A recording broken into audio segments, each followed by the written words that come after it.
Okay. How many of you have at least 2 days a week practice sitting? Raise your hands. At least 2 days a week. Okay. Who has 3 days a week or 4? The same people. Okay. Okay. Who practices every day if they can? Good on you.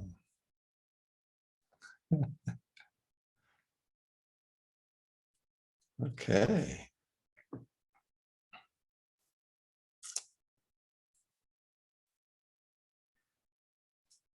Yeah, so what is it? What is it that doesn't allow us to find the time to practice? There's always something, no? It can be, well, the usual answer is I don't have enough time or my life is too busy. So many things happening. So many things to take care of. True, I know. Many people have that.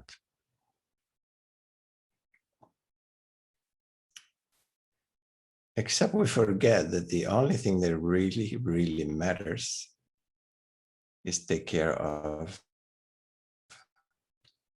yourself, of this inner temple.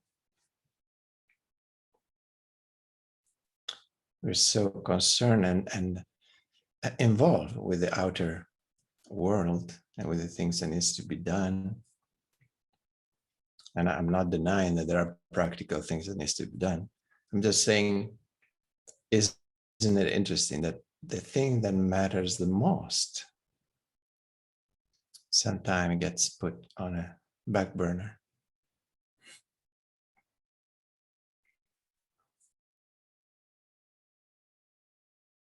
Please don't feel guilty of anything. I'm not trying to put a guilt trip on anybody here. I'm just feeling or thinking out loud. Yeah. Priorities, no? What are my priorities? It comes a point in life where you feel like, wait a second, I want to prioritize my own inner space, my own inner balance, my own inner harmony.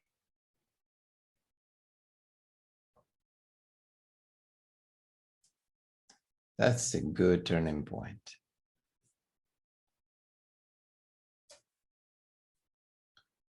And then how we do that, it changes for everyone, yeah?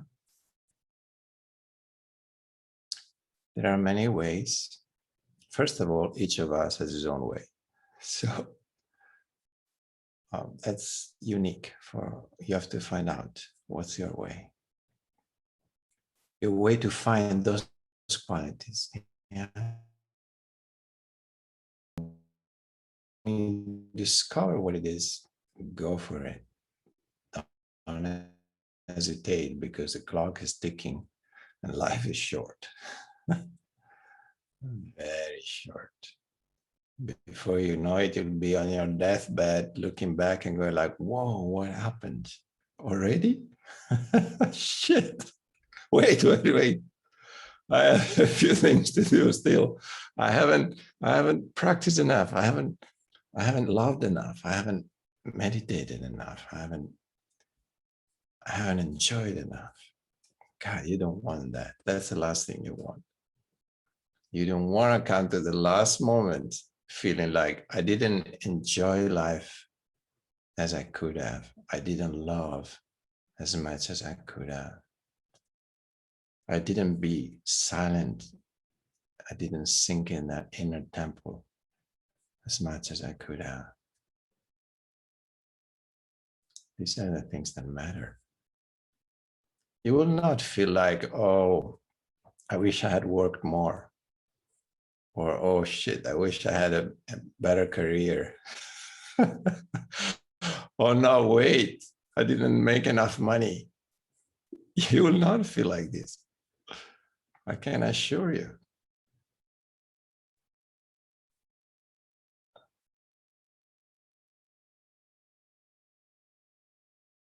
You will not feel like that. The things that matter are those, the other ones.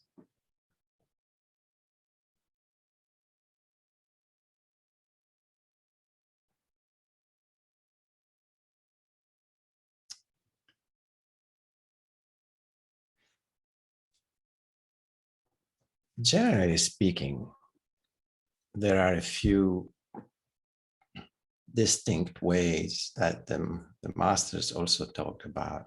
It is true, everybody has his own path. But there are also a few main paths that they all converge to truth, to reality with a capital R, that bring you to experience reality with a capital R. So meditation is one.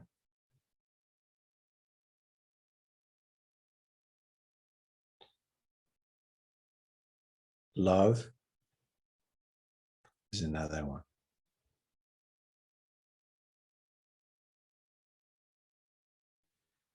And discipline, or developing the will, is another one. The warrior path, they call it.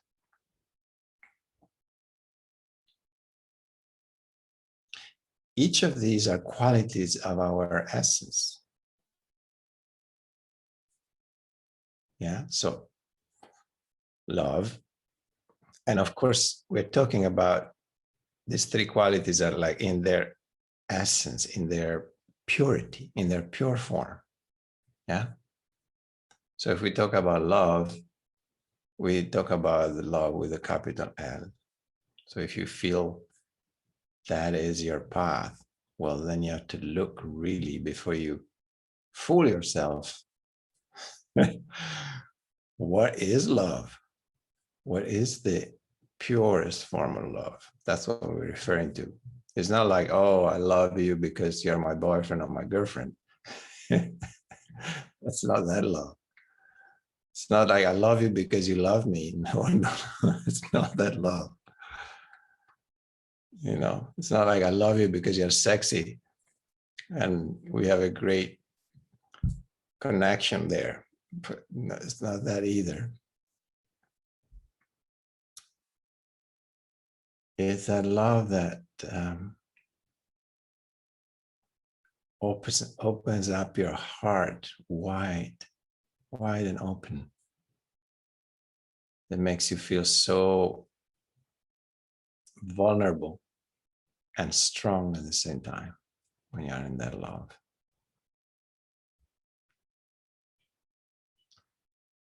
That makes you feel deep compassion for everything and everybody, including yourself.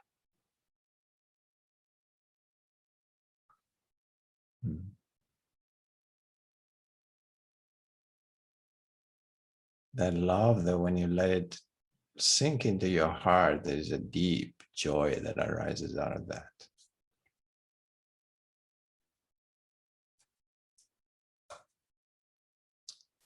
That love, that when you look at the clouds in the sky, or a bird flying, or the trees swaying in the wind, you just feel love. You feel surrounded by love.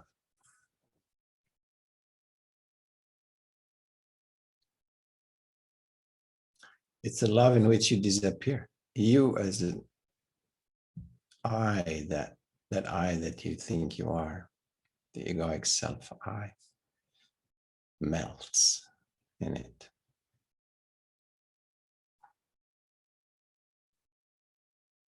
All this path, three paths, all these three qualities we refer to, because they are in their pure form, what does it mean? It means that through that, your egoic self will dissolve because it does not have a space to survive because of the purity of those three qualities.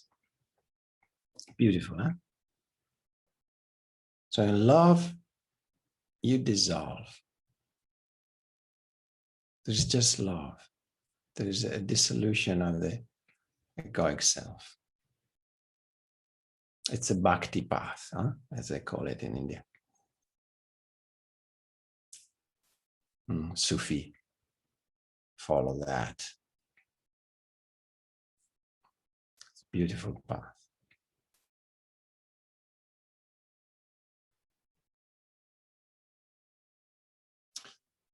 Meditation, it's the path of awareness,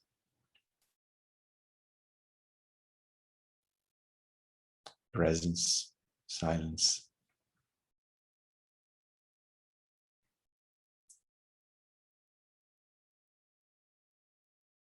The path takes you to experience that emptiness we were talking about last week.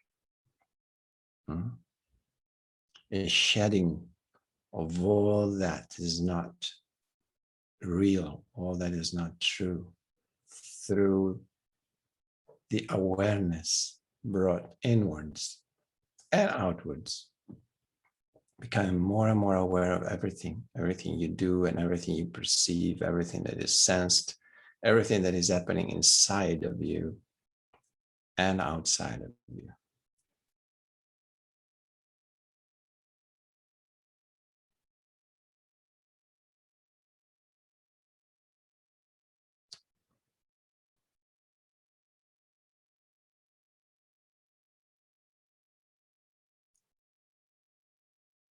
And then the path of the warrior,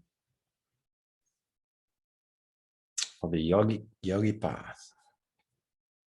It's through discipline, through strengthening that quality of will, where you become so rooted and centered, grounded in your own, on the path, on your own practice. There's nothing that can take you away from that. You're like an arrow pointed to the target that flies straight there. It doesn't go zigzag. It's not one of those arrows. It's like, whew. The warrior path, you're ready to sacrifice anything to stay on that path.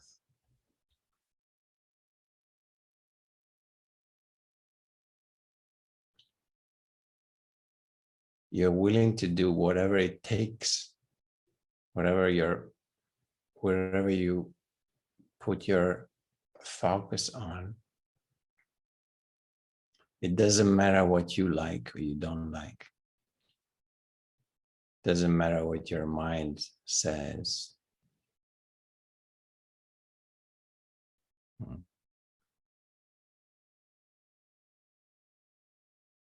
If you decide, because you feel like it's part of a practice in your path, if you decide, I'm going to wake up every morning at 3:30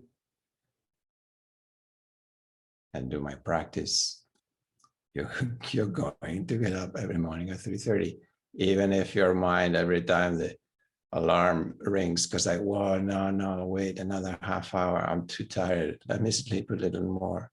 There's no space for that.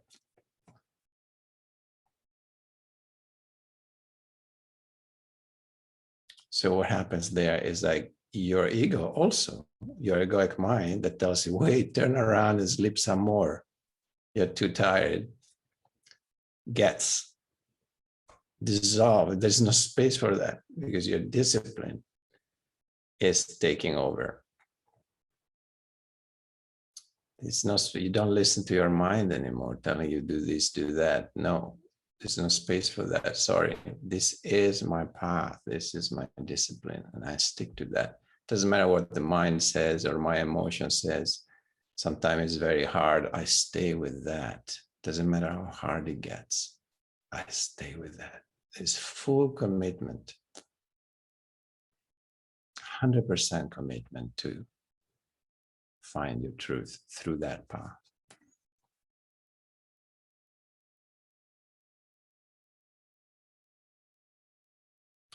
So every master that, every enlightened master, usually, if you observe, teaches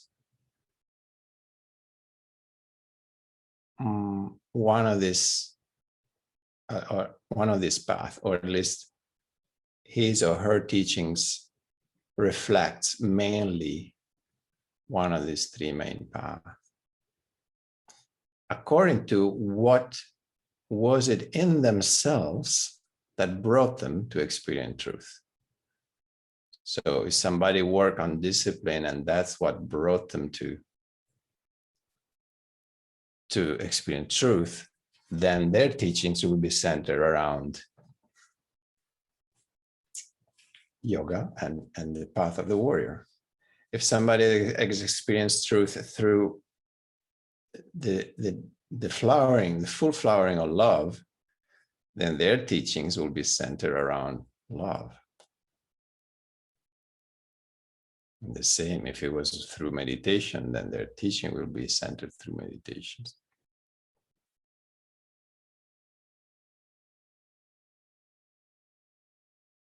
So maybe you start wondering, well, what are we doing here? What are we centered on? Well, that's the good news. We include them all. Maybe because I'm not an enlightened master. So I haven't figured it out myself yet. There is no preference. And I stick to my lineage.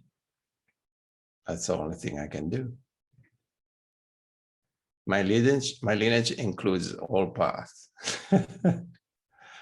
That's what it is, truly. With Osho, we experience all paths, so that everyone had the freedom to explore them all. Maybe eventually choose one, maybe not. I myself cannot say I have chosen one because I see all these three qualities equally important and actually in good balance in my life. The love for meditation and awareness, the importance of love and how much it's just another side of the same truth, and the discipline that is needed sometimes, and the strength and the integrity that it requires, the journey. The importance to feel centered and grounded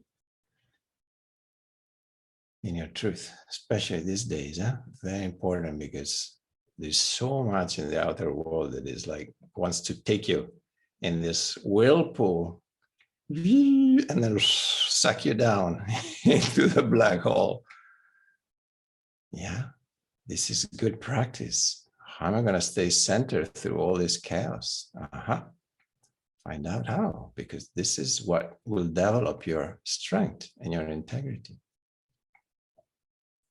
And how I will continue to love through all this, where people start hating each other. Well, good, find out that.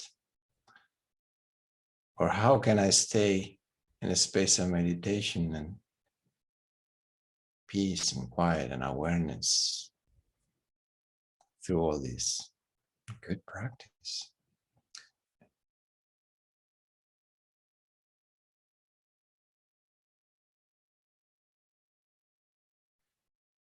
So I invite you to deepen all three of these qualities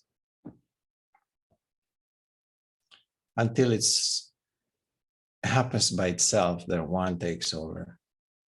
Maybe, I don't know.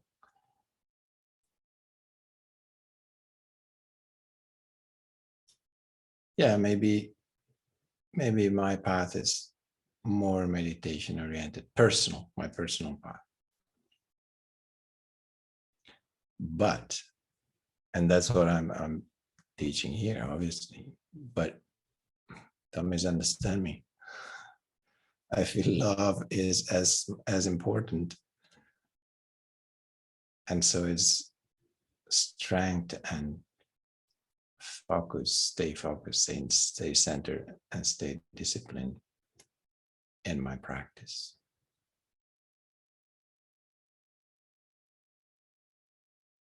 So I think all three qualities have to be present in your life and has to be practice, if we want to say that word.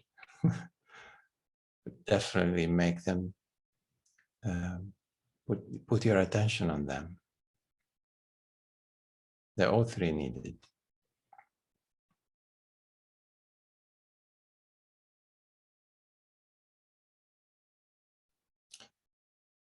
One thing that Osho said comes to my mind. One time he said,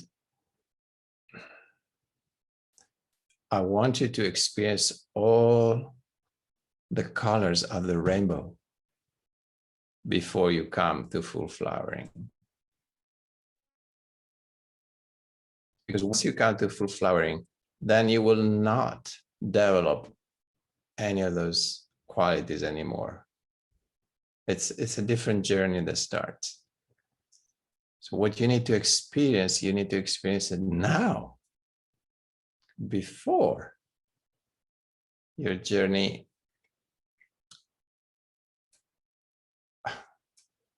ends with the full flowering. So he invited us to experience all these different paths, all these different qualities. And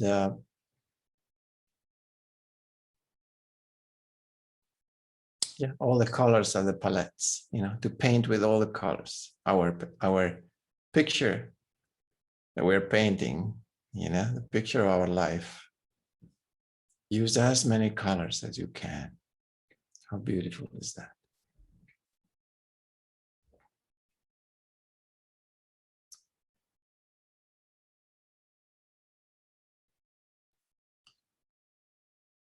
Because he said, once you're enlightened, you have no interest in even painting a picture anymore. So you better paint it now. So last chance, and use as many colors as you can. Make it really colorful, juicy, joyful, loving, silent, blissful. Use all those qualities now, because afterwards it's not going to work. It's another story. So this is our practice, using all the colors of the palettes.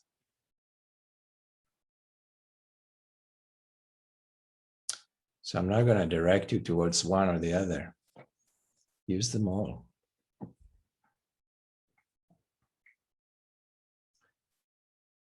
But don't forget a little discipline. That's also needed sometime, yeah? Especially when you feel like, I wish I would sit a little more, or I wish I was more present. Well, good, but don't just wish it, do it. Do it. Strengthen that will. Use it in the right direction. Not only in having a great career and making more money. Yeah, that's also will. That requires will too. But it's directed somewhere else. It's directed outward. We'll take that will and direct it inward.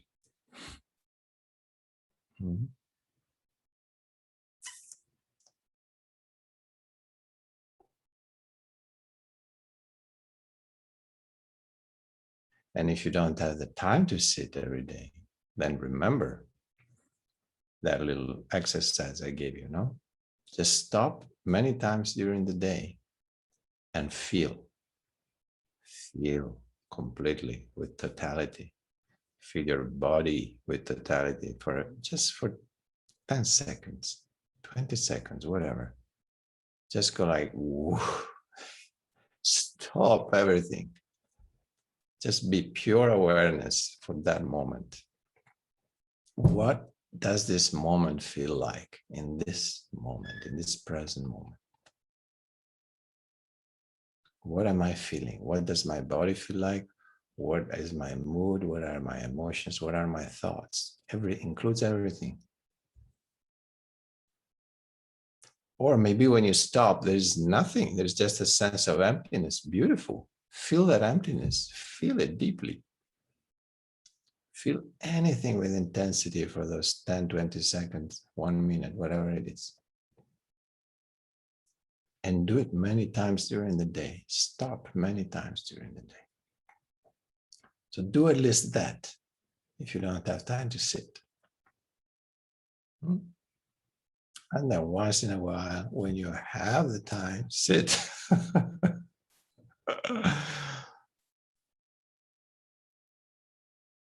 Yeah, that at least that much discipline you need to have.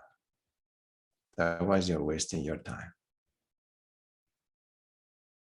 Not my time, because I'm enjoying being here anyway. But what a pity. What a pity. Yeah. To come to your last day feeling like, oh shit, I wished I was more present. No, you don't want that. I wish I had loved more. No, you don't want that either.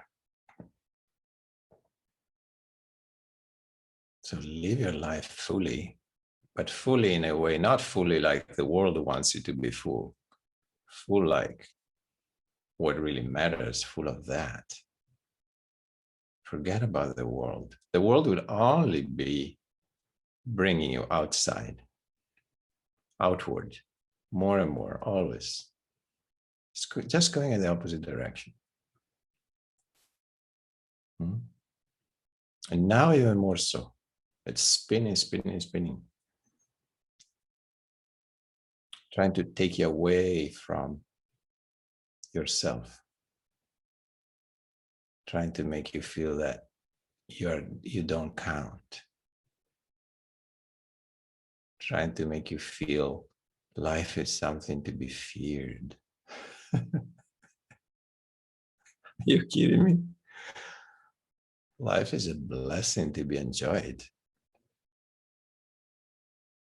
and not a cross to carry. Life has to be lived with courage and daring and taking risks. Fuck fear. FF. Fuck fear. Fear will not take you anywhere. It will just take you in your grave, but with all those feelings like, ah, shit, the last minute, you'll feel like, I wish I had lived fully instead of being in fear my whole life. I can guarantee you that. So be yourself, be true to yourself, be courageous, take risks, enjoy life. Time is ticking. There's no time to do things you don't enjoy doing. There's no time to follow a path that doesn't feel true to yourself. Sit in your own integrity more and more. Make it stronger. Be true to yourself. Fuck the world. Fuck fear. Just release all those ties that are holding you back. How are you going to fly otherwise?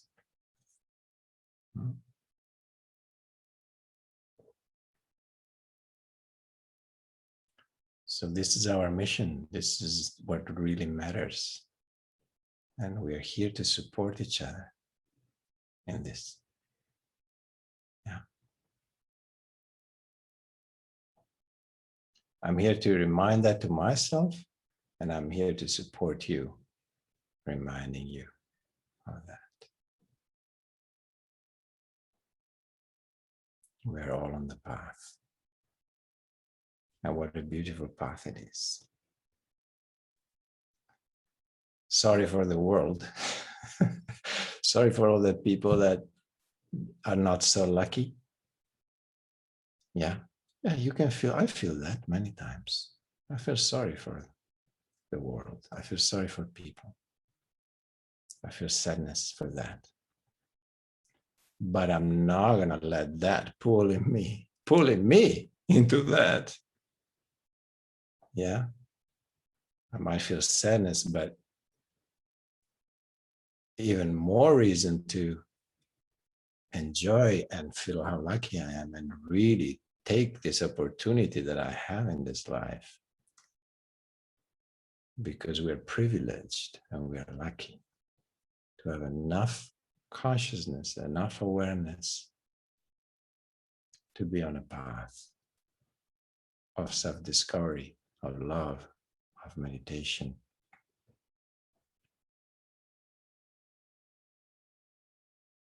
We're all warriors in our own ways. And we have to honor this, that we have this opportunity. It's the most important thing you can do in your life. I can assure you that.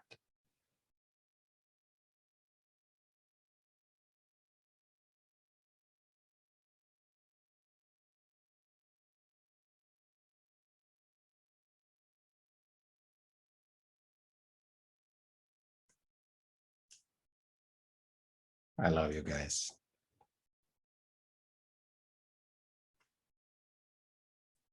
You're great. You're beautiful. You have depth. Life is shining in you.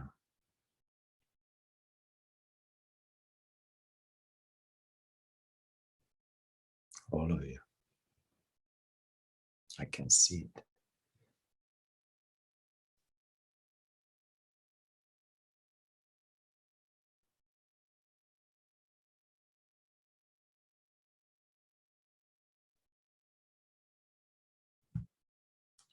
Shall we sit together a little bit and let all this sink in? Yeah, find a comfortable position.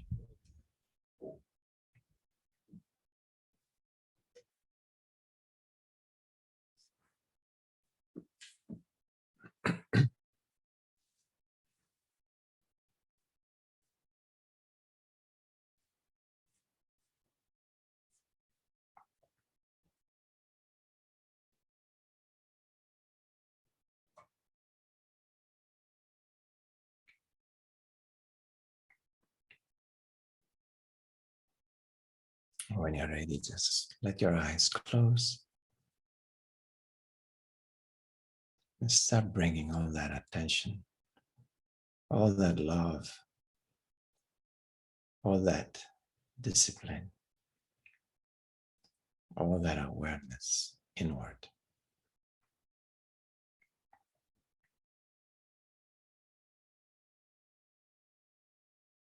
Bring all those three qualities.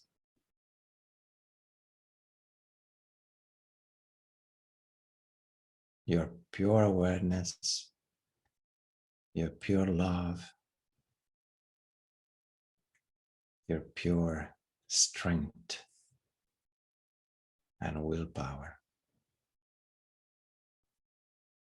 Bring them all together towards your center.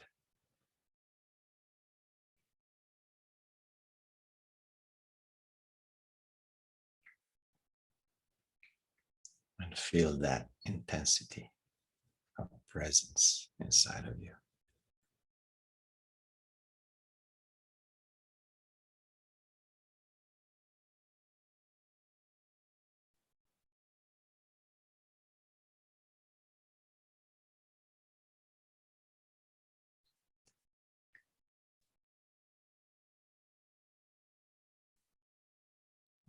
Letting your body relax. around that intensity. The periphery is the body. The intensity is at the center. But let the periphery relax, let it go, let it go. Let the body relax so that you can release it. Release from your ties, release the body through deep relaxation. Feel the connection with the earth. And feel a connection with the sky.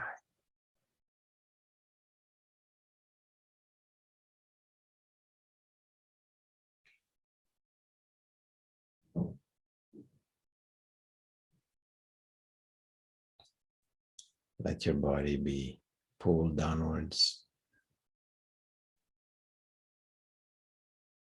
Let that earth energy fill your belly.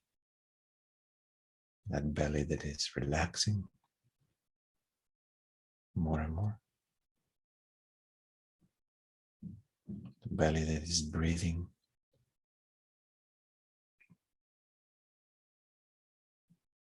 Feel that connection with the earth in that belly center.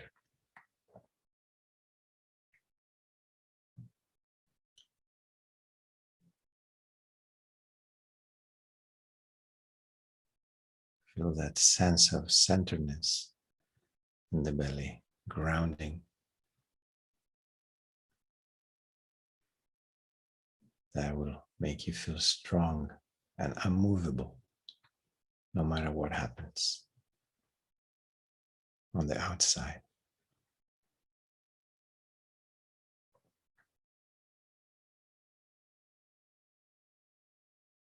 Cultivate that grounding in your daily life and in this moment.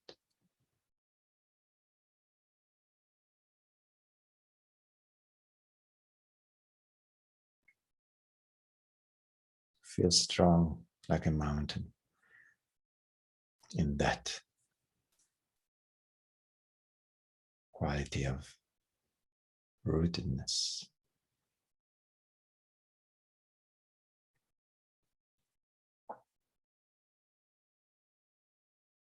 And feel high like a mountain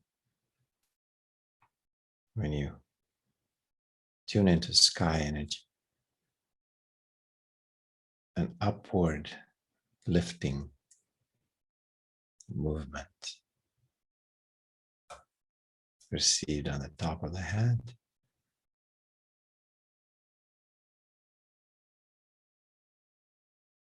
That allows you to take wings.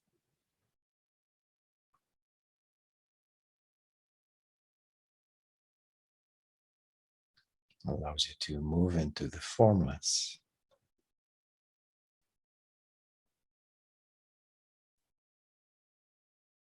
Allows you to perceive space and emptiness sometimes. As much as earth is giving you grounding and solidity, centeredness, sky energy gives you space, a vast sky to fly. Connects you to what has no form. Spaciousness, emptiness.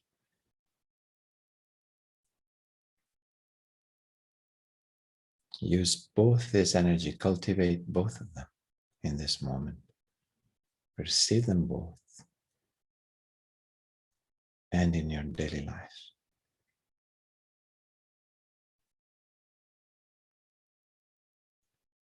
You can just make this a practice. And then you'll be sitting right in balance between form and formless, between matter and spirit. Feel those energies in your body right now. Meeting, converging one from below, one from above, converging towards your center.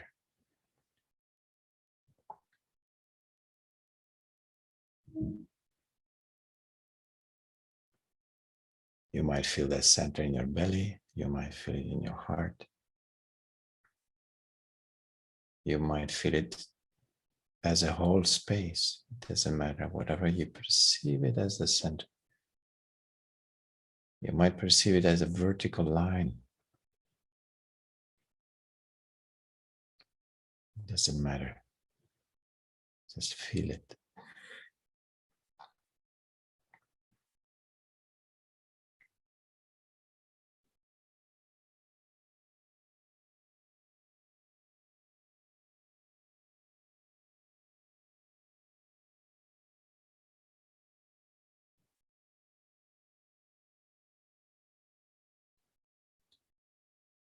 And bring the intensity of those three qualities to this moment.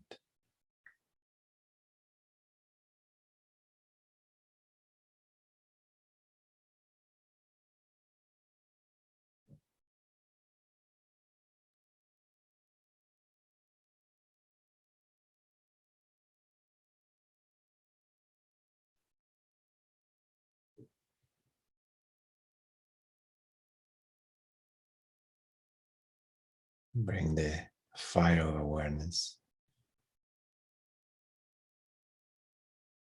Bring the compassion of pure love.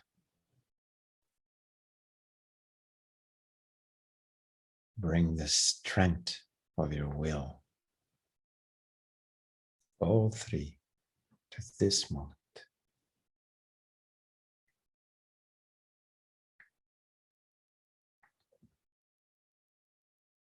Right to the center.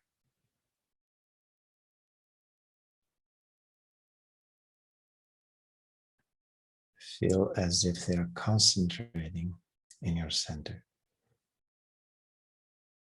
wherever you perceive that to be.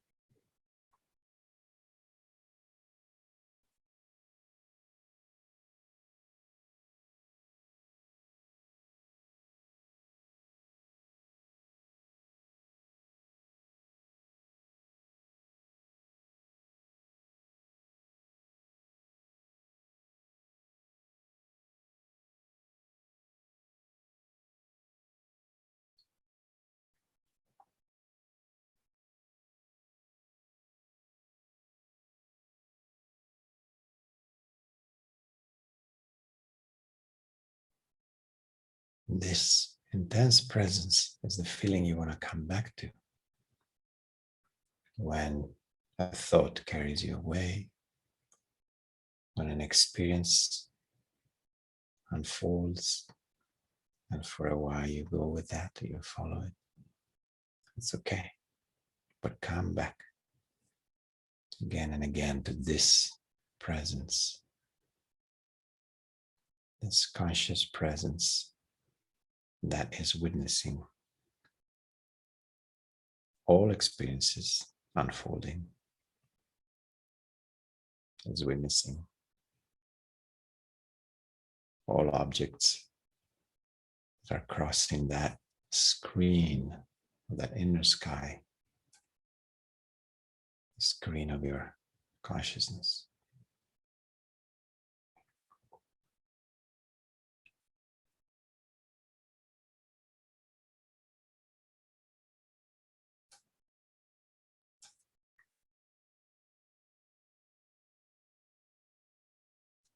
With the support of those three qualities, you can let any experience dissolve, disappear,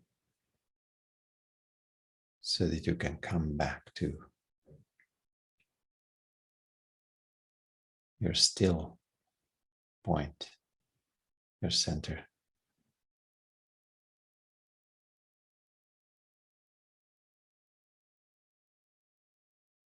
That might be perceived as emptiness, as stillness,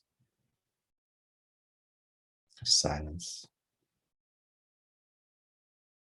as love.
Slowly coming back to the group.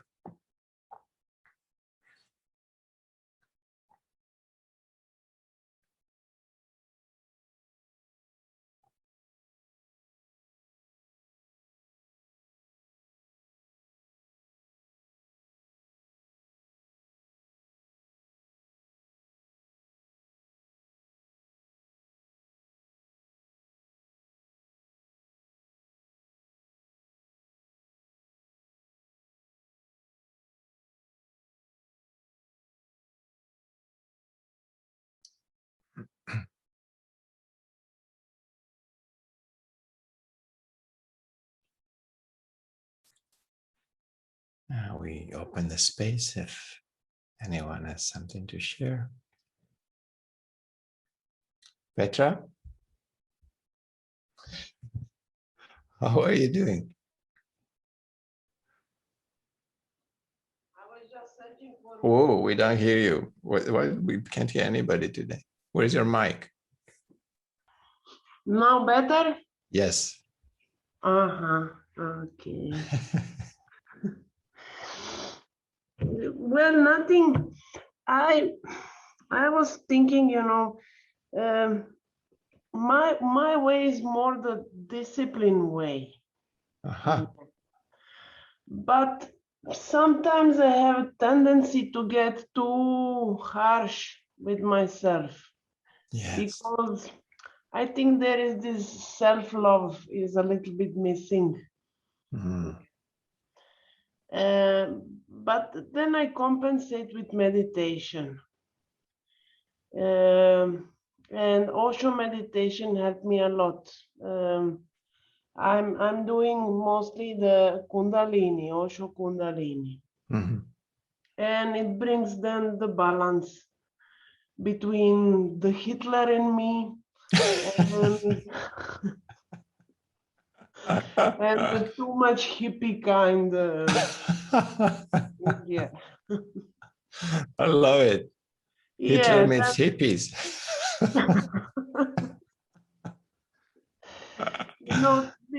these two things, like meditation and discipline, then together they bring me to more love, Mm. feeling more love and compassion. Yes. Yeah. Beautiful. Beautifully said. Thank you. Yeah. It's like that. And that is one thing one needs to be very careful. And I didn't mention it before, is that the path of discipline and a will, and I was talking to a friend this morning about this, that she has exactly that. She has that quality of discipline, but sometimes I see that discipline turning against herself. So it's being used by the egoic self to pull out a whip and say, come on, you can do better, Yeah. And so that is the dark side of that path that we have to be very careful. So where is the threshold where discipline starts becoming self-hatred?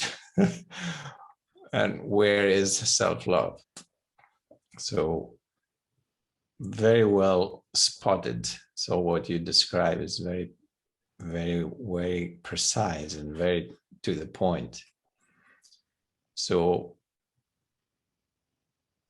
on one hand, we want discipline to be stronger than our laziness and, oh yeah, I'll do it later, turn around and continue to sleep. No, as we were saying, we want to bring out that strength of keep going, doesn't matter how hard it gets.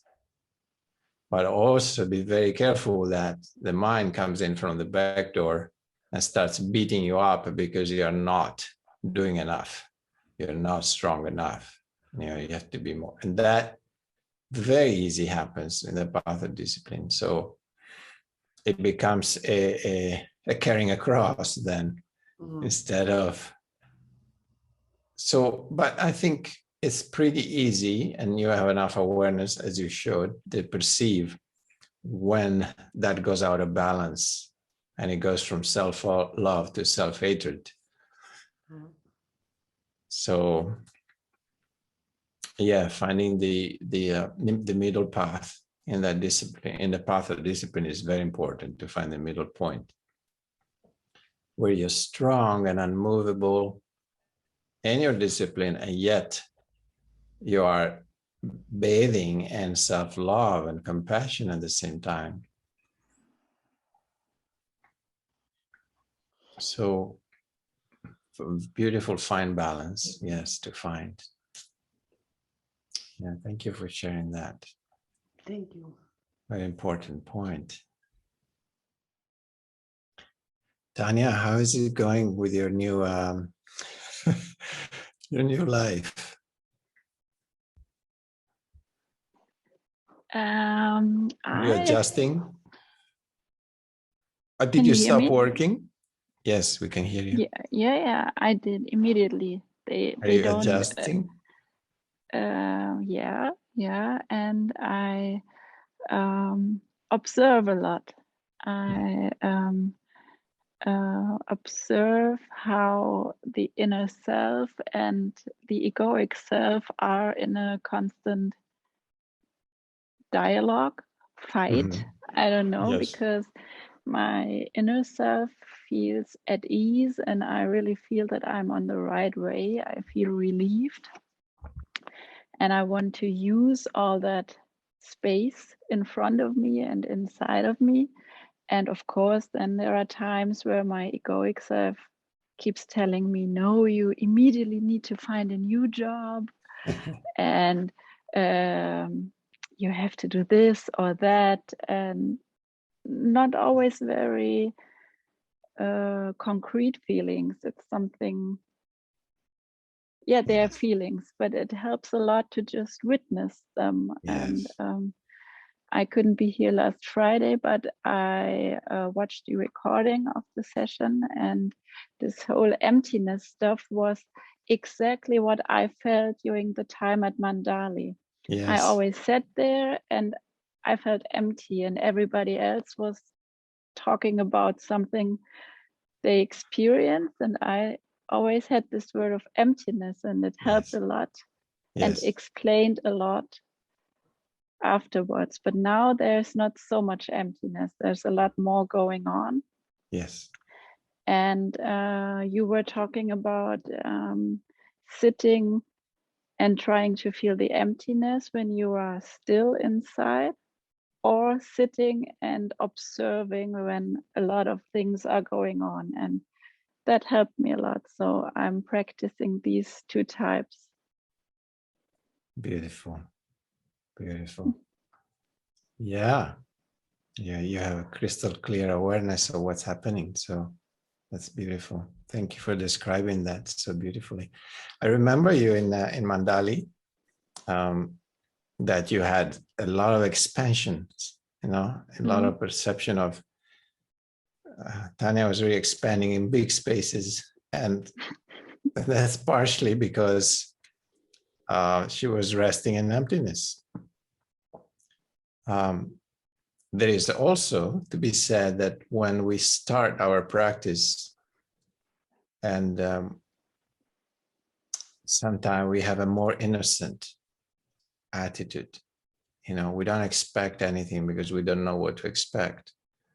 So sometimes this big space is open because there is no interference from the mind, So that's a beautiful space to cherish when it happens. But then it changes, as we were often saying, the present moment is a constant flow. It's nothing fixed. So every experience will appear, exist, and disappear like clouds in the sky. Then there is empty sky for a little bit, maybe for a few seconds, maybe for a few days, whatever. Yeah, that sense of spaciousness and emptiness might be there. And then soon enough, another clouds appear, so a different experience starts happening. And sometimes they're very overlapping each other almost. They come very It's very busy. There's a lot of traffic inside. Sometimes there's very little traffic. Sometimes there's no traffic at all. So it's always different. What's important is that the one that experiences all this is always there. That witnessing self, that witnessing consciousness does not change. So through all this, through experiencing emptiness, through experiencing not traffic at all, or experiencing a lot of traffic, we still can become aware, but it's the same awareness that is perceiving both these things, both these experiences. And that doesn't change. Doesn't matter how busy is the traffic, and it doesn't matter how empty it is, that witnessing self is always there. It's the only thing that never changes. Everything else comes and goes. It's impermanent. So we could say easily, consciousness is the only thing that is not impermanent. Everything else, including this body, one day it was not there, then suddenly it was a little cell meeting another cell. Then there was a full body. Then it started growing bigger and bigger. Then it started aging. And then it disappears again. But the consciousness that inhabits that, the witnessing self, is always there. It was there in those 9 months in your mother's belly. It was there when you were born. It will be there when you on your deathbed, and it will be there when you pass away, and it will still be there. This mysterious, formless thing that we call consciousness.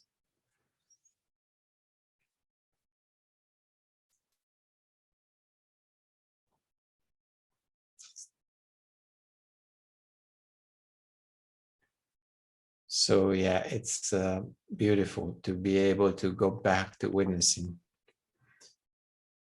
because it's so easy to get lost, as we were saying last time, in the experiences and get carried away, getting sucked in. Because of course the egoic self also likes when there's a lot of traffic. Or anyway, there is something that engages, gets a lot of stimulation, a lot of things to look at. And that's beautiful, as long as you remember that you're observing them, you're not getting lost in them. And if you get lost in them, then you become aware that you're lost in them. No problem.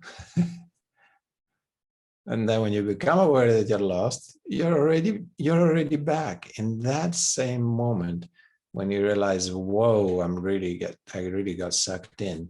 You start the reversing process to get unsucked, let's say.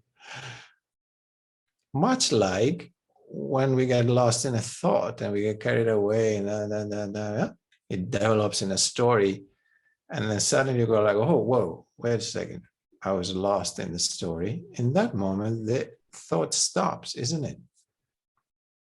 It doesn't take like less than a fraction of a second to become present again. All it takes is becoming aware that you're thinking. The thought stops in that same moment.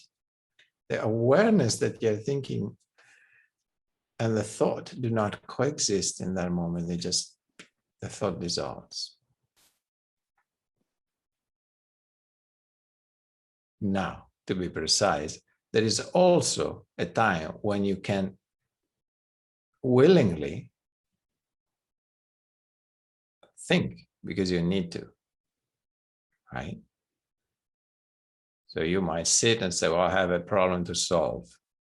Okay, I need my mind, and I'm consciously thinking. That happens too. Yeah, but that's not a problem. That's not a problem at all.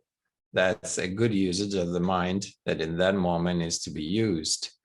That's not a problem for meditation. What is a problem is the automatic thinking, the identification with the story. Yeah. So when we speak about mind, that's what we're referring to. But the mind can be used. Thank God it's a tool that can be used, for example, to solve a problem. Or maybe simply to know, hey, is 5 plus 5 is 10. It's okay. Thank God we have that. Yeah. Or sometimes there are things that you cannot solve. You cannot find a solution. You're not sure. The mind cannot quite find the solution. So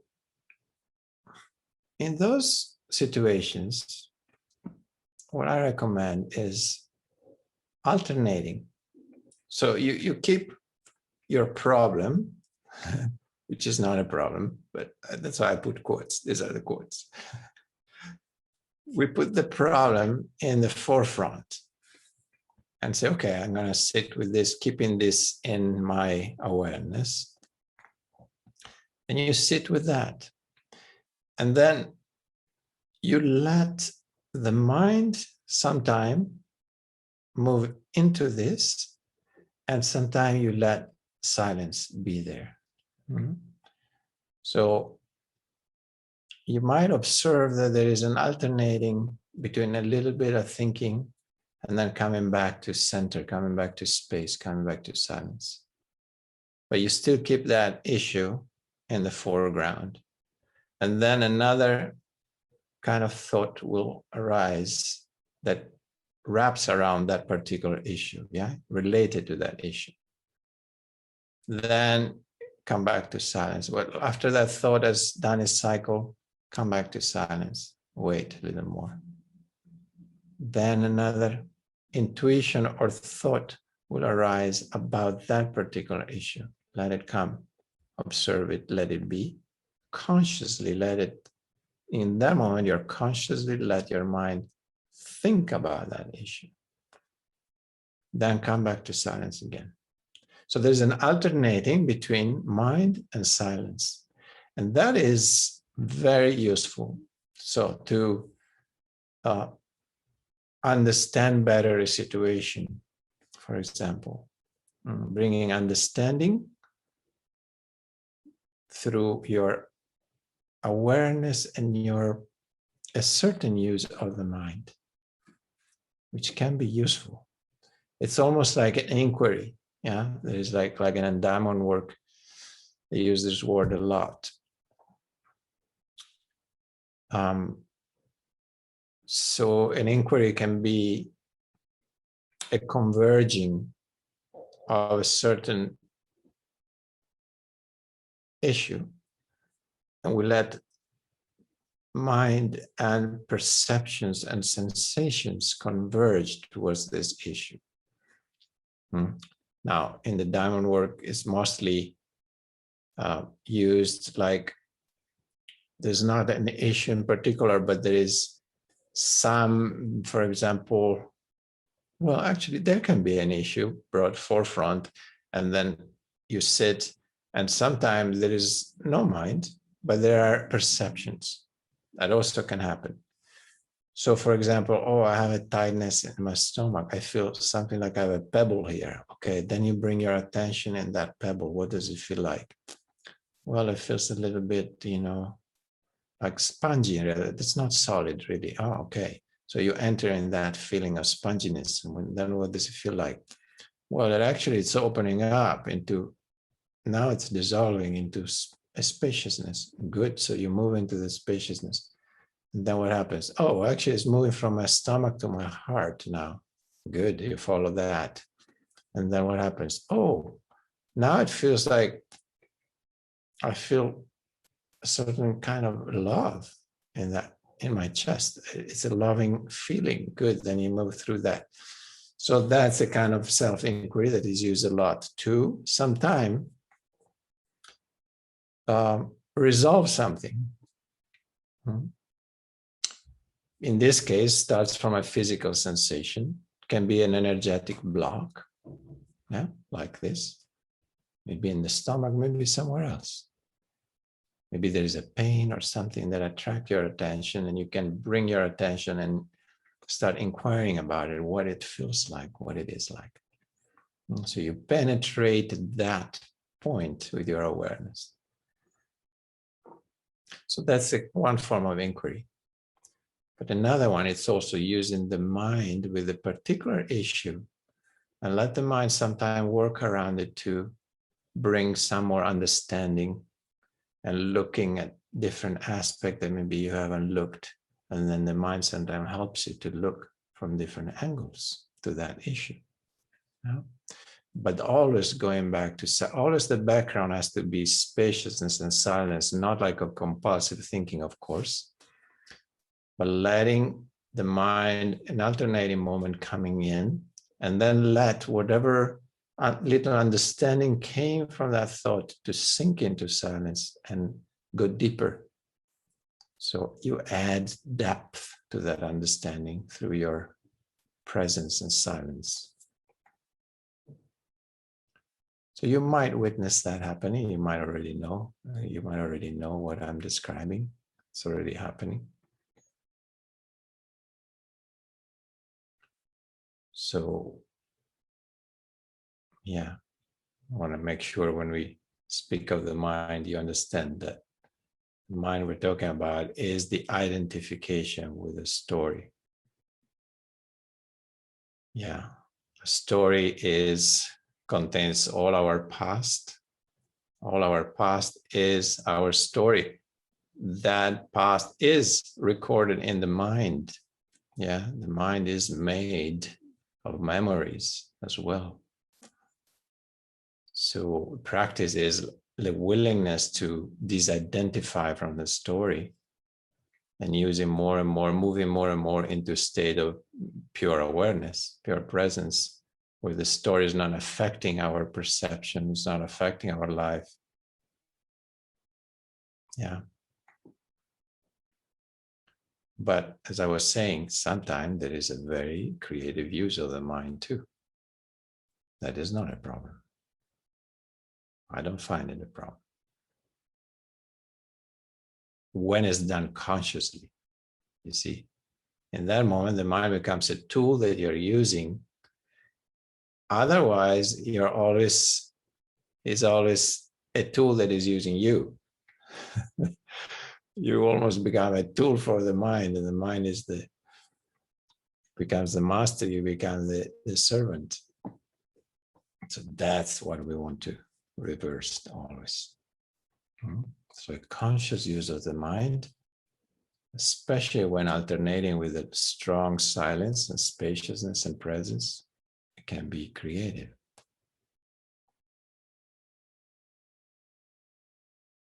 I don't know why I got to talk about this, but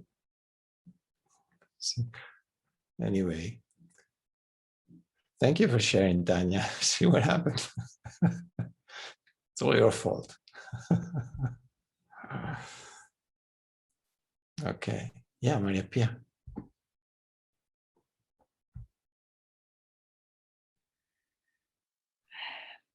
Then it's hard to speak in English for me. Can you go a little closer to the mic? Yes. Can you hear me now? No? Yeah, a little better. Mm-hmm. Now? Yes. Okay. Then thank you to share, Shastro, I can say the way to stay much better for each one, love, meditation, and the warrior.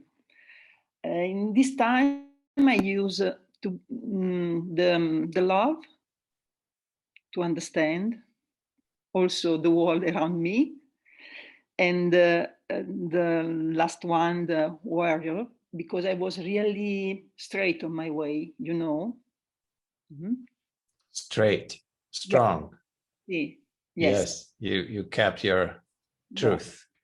And I just want to add one thing for those that do not know the history behind that.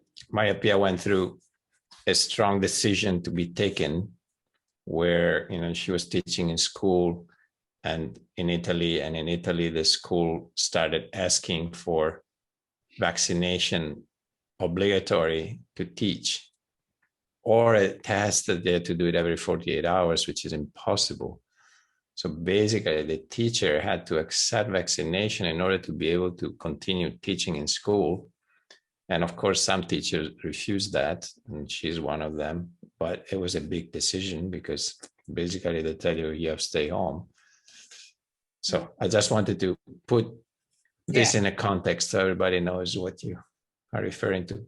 But also the magic of the life at me, because the how do we call the president of the school? The oh God, the word in English. The schoolmaster, the schoolmaster. I think. Okay, at me in some way, because he said, okay, you can wait. Let's see what happened. Not. There was love between us, really, and respect. Okay. Nice. Yeah. Yeah.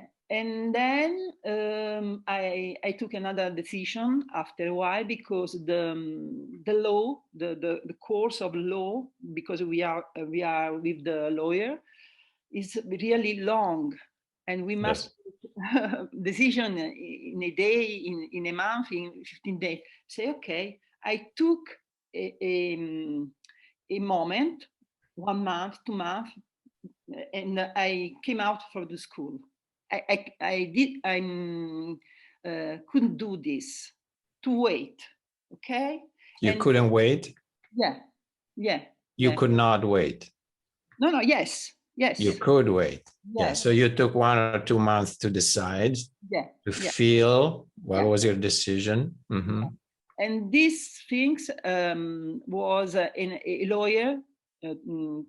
He said, you can do. Also, the vice president of the school say, okay, you can do it. Then I think it's really a gift from the world, from the life. Okay. And now I can take my time. Maybe I don't know. I don't know. But in this time, are you taking 2 months off work? So you're like, come si dice? A permission. I don't know. Yeah, like on a 2-month holiday kind of. You took. You took okay, but you're not suspended from the work. But you have the possibility to say, okay, I take 2 months off, aspettativa. Yeah, like this. Mm-hmm. I think is really a big gift from the life, and in this time I can found myself, because I was lost, too much energy out. Yes. And now really I need to come back. Okay? Yes. In the third way, meditation. Yes. There was love, there was the warrior. Now I need to come back. Yes. Okay. Then thank you to remind us the three.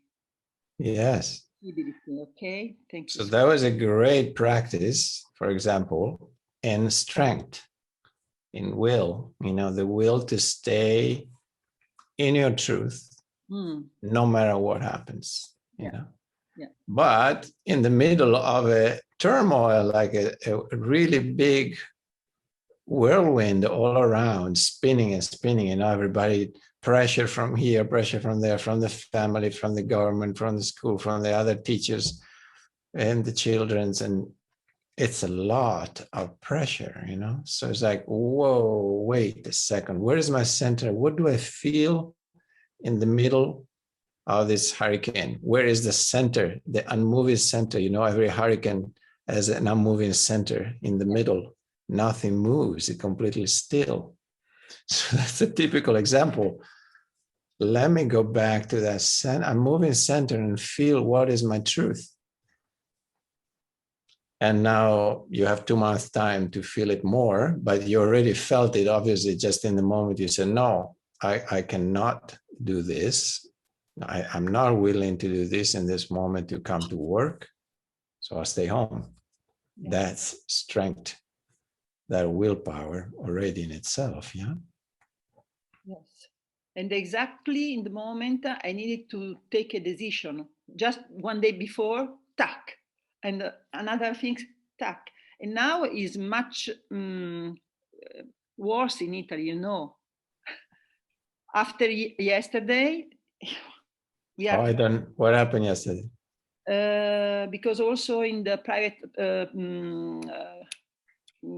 for the people work in a private, they must have the green pass. In the private sector. Yes. You are obliged. Yeah. Then worse and like worse. in the shops. Everywhere. Every worker, also in the private sector, from the half of October, everyone, also the private worker like me. I have not an office, I have not a chief, but I have to show my green pass. Like if you want to go to work as a freelance, even. I'm a freelance, but I have to show my green pass if I go to work. And every worker in Italy must have the green pass. If you go to an office or to everywhere, everywhere, to the factory, to an office, to a shop, wherever you work, you have to show your green pass. Unless you work online. I don't know. But maybe not, but I know that in some university in Italy, you have to show your green pass also if you are studying online. You are at home, in your house. You have to show your green pass at the video. So this is how crazy it's getting in Italy. Yeah. You know, and Israel also. I mean, there's some of the worst countries. Australia's pretty bad too. So they're like spearheading this agenda, which is completely, of course, irrational. There's no rationality behind, you know. There's just the willingness to force people to get vaccinated, everyone.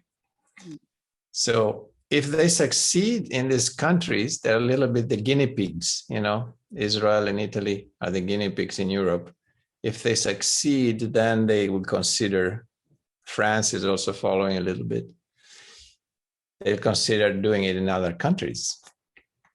So there we see, okay, how many people have the strength to stay in their truth or not?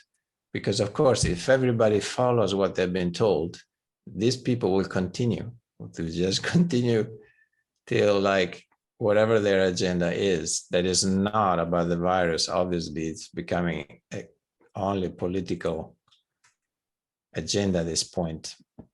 There's nothing to do with keeping you safe. That's the lie. Because otherwise, what sense does it make that you need to show your green pass vaccination online? It's like, obviously, there is no rationale behind anymore, you know. But it's also good because this game is showing its true face, which is a big lie. Because there are more and more holes like this. Like, come on, a green pass online? Are you kidding me? Everybody starts seeing this doesn't make any sense. You know, where are they going with this? There is no medical rationale behind it. So in that sense, it's good. And also it really, people really have to find their own truth in this moment, you know, in these countries particularly, because the outside pressure is so strong. So either you succumb and get pulled into the black hole, or you don't. And if you don't, you get stronger. And if you get sucked in, you get weaker, of course. So it's a big test for people that live in these countries. Big test. But it's also a blessing in disguise. It gives us an opportunity to see how strong is my truth. Am I willing to, as Osho was saying, have the whole world against you and stay in your truth or not? Because unless you're ready to do that, you will always compromise one way or another, and you will never find your truth. So look at it as a beautiful device, a beautiful test that existence is giving us, because that's what it is.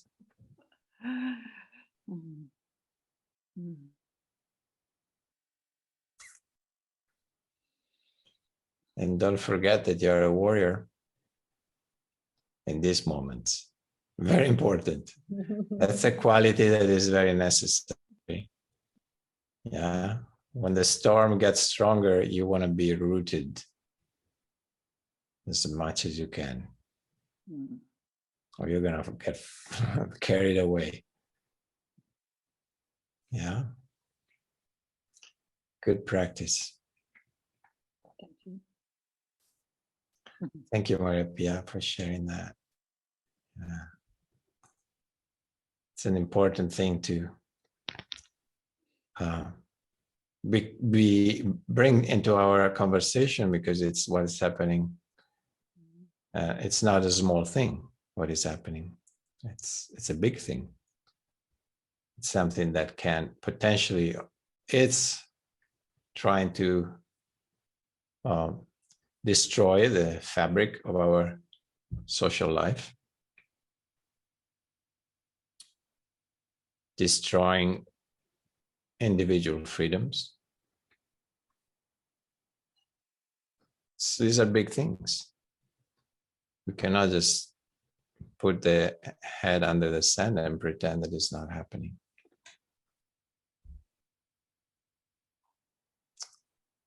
Good, good, good. My friend, we can close here then. Can you unmute yourself for a moment, everyone? So I cannot do it from here.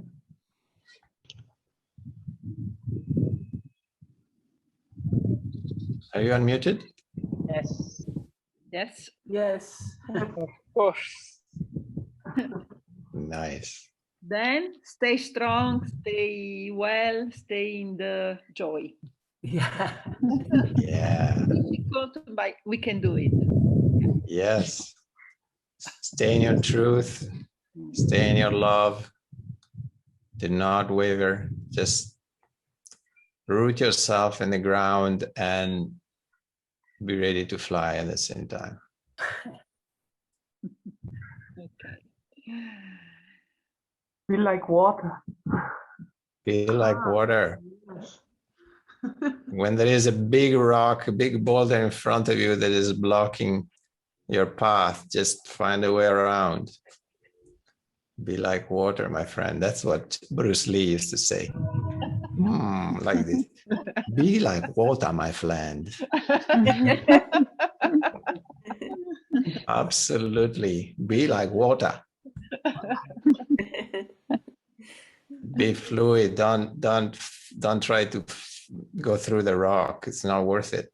You cannot. Find a way around. Absolutely. Thank you for that, Simone. See you. Ciao, ciao. Kisses and hugs. I'll let you know if it's happening next Friday or not.